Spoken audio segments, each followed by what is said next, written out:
Jenny from the Game Warrior, and today we are doing the unboxing of Hate. So this is a monster game. Oy. All right, it is designed by Adrian Smith. Who also did apparently the graphic novel. Did the graphic novel, and brought to you by CMON Games. It may have the best cover of a game I've ever seen. It may have the best cover ever. So, yeah. So this was a Kickstarter game. That means they put it on a crowdfunding site, and it was Kickstarter only. You can't get this in retail. So recently we found someone selling it on sale, and we got it because we have a thing with CMON Games. All right.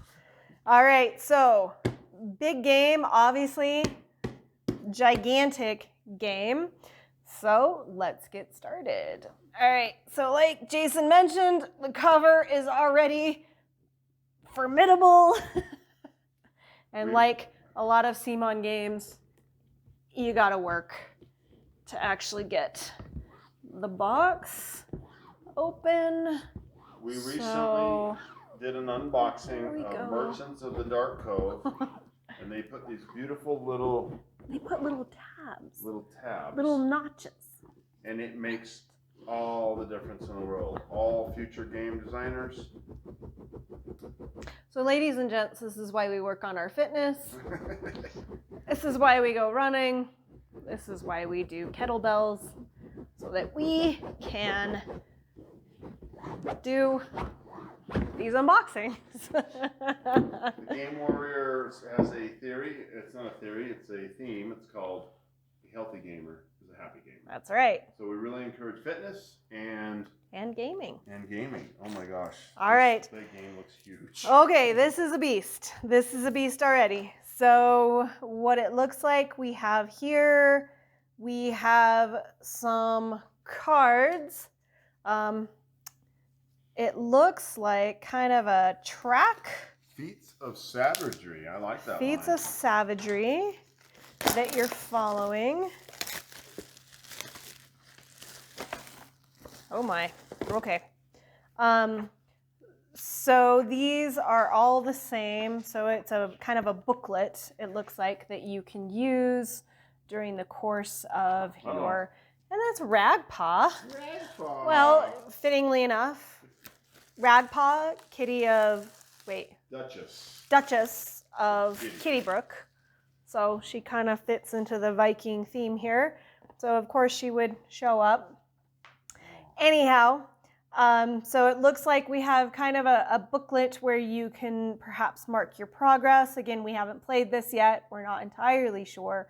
But all of these pages are the same, so it does appear that you can take them and kind of mark where your progress is and what is happening throughout the course of the game. So, again, guessing. We also have a booklet that has a map on it. Again, this appears to be the same. The backside is a lot more involved, and I would guess is your way of marking and tracking how you're doing. Maybe scoring. Throughout the course of the game. Yep. We'll put this by the Duchess of Kittybrook's butt. Scoring is the same thing as marking in your progress. All right, we have the rule book. And I will tell you right now, this rule book feels pretty meaty.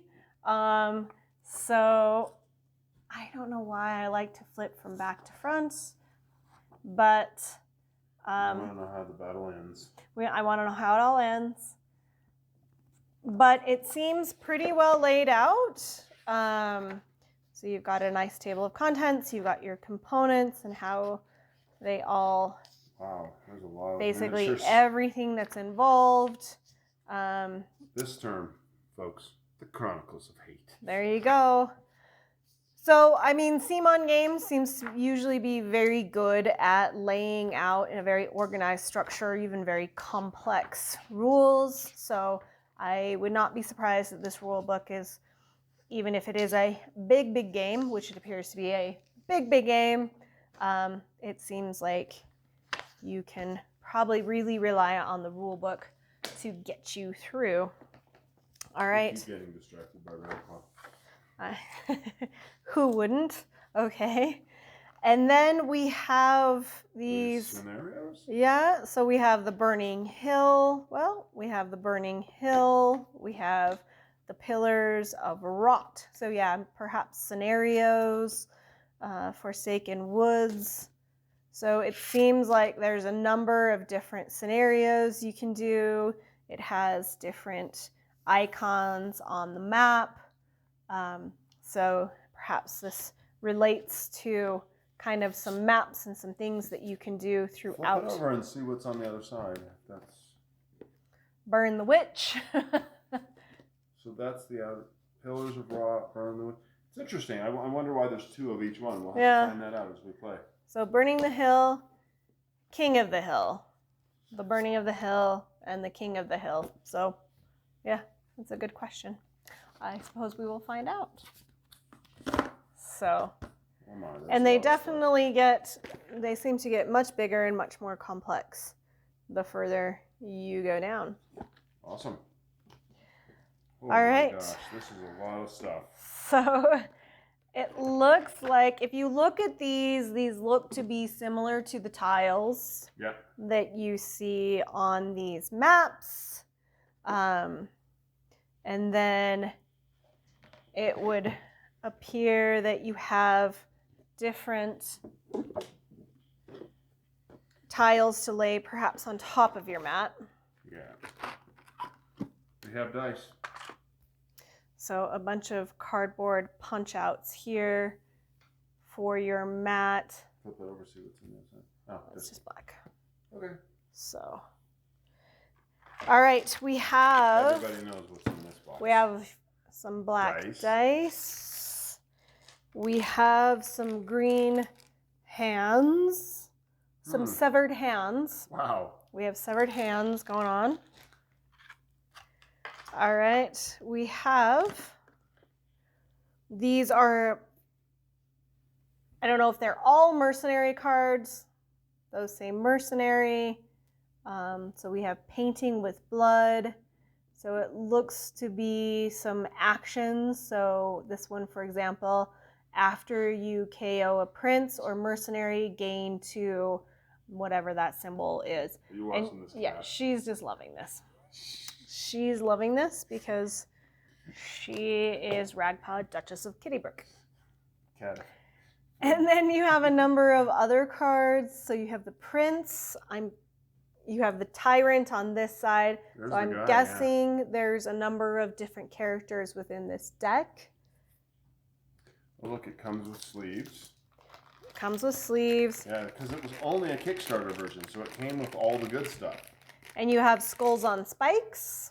Oh! Bases. That's the CMON thing. Bases. More skulls on spikes and perhaps what looks like fire. Yeah, wow. You have the evil eye, or what I'm guessing is the evil eye. Those are nice. And then a few kind of X's and people. Oh, little people to shave. You can remember all those now? And then more, lots of sleeves, actually. Sleeves back. Put that. She's just randomly putting them back. Okay, more tiles, right? Lots more tiles. Nice. So it seems like these you're placing maybe on top of the game, on top of the mat. All right. Uh-oh. This is what you've been waiting for. What do we got going on? What have we got going on, Duchess of Kittybrook? I don't know. This is what she's wanted. All right, so this first box. Whoa. Oh my. Colored bases and everything. That's unusual. Yeah. All right. So we have, specific colored bases. So the miniatures are all gray. And I'm going to tell you right now, I kind of appreciate that because if you've watched some of our other videos, the candy colored miniatures, I don't want to paint them. They're too pretty. I appreciate them. So I like that the bases are pretty and I can still paint the miniatures because I don't feel bad about painting over something that already looks really good. All right, so I'm guessing these are different groups of perhaps warriors. Maybe tribes by color. Yeah, perhaps. So you've got, just for example, awesome. You've got that guy. We'll go down here. And you've kind of got that guy. Just to add interest to this video, what are your favorite miniatures? What game has had the best miniatures you've ever seen? Best miniatures I've ever seen. I would say Bloodborne is a top contender there. I really love the monsters that they have in that game. I would also say that Rising Sun is a big winner there. Again, they made them all the really pretty candy colors, so I don't want to paint them. And then, of course, I would say Ankh is also a big contender as far as my favorite miniatures. So, all right, so it looks like we've got kind of the same thing going here. You got a brown, white, light blue, green, dark blue. Yeah, okay. These have got to be maybe tribes. So these miniatures look absolutely amazing, super detailed. So for those of you who like to paint miniatures, this looks like an absolute dream.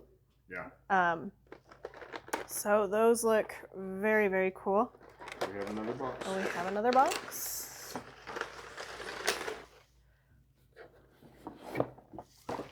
Whoa. The surface area is not even big enough to hold all of this. Oh boy. Well, okay. Ooh. So we've got some big monsters here. So that guy, maybe the guy from the cover of the box. Look at that. He has skulls making up his entire kind of armor.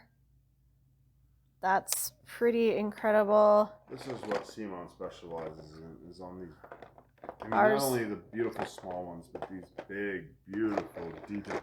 Look at this guy. Like this big monster. Oh my. That's pretty cool. So everything's a little. Yeah, they all kind of got in a funny spot. We'll fix that later, but yeah, I mean, just incredible miniatures. Oh wow. So, but.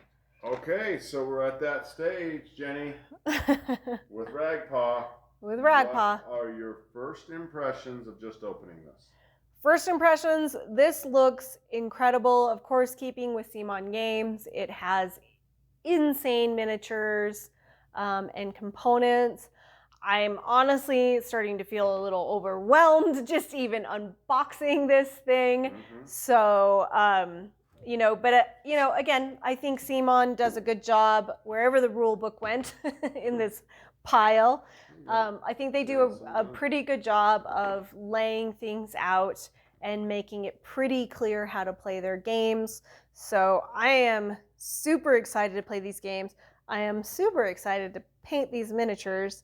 But it looks like quite the adventure. And yeah, I am excited to get going on this one.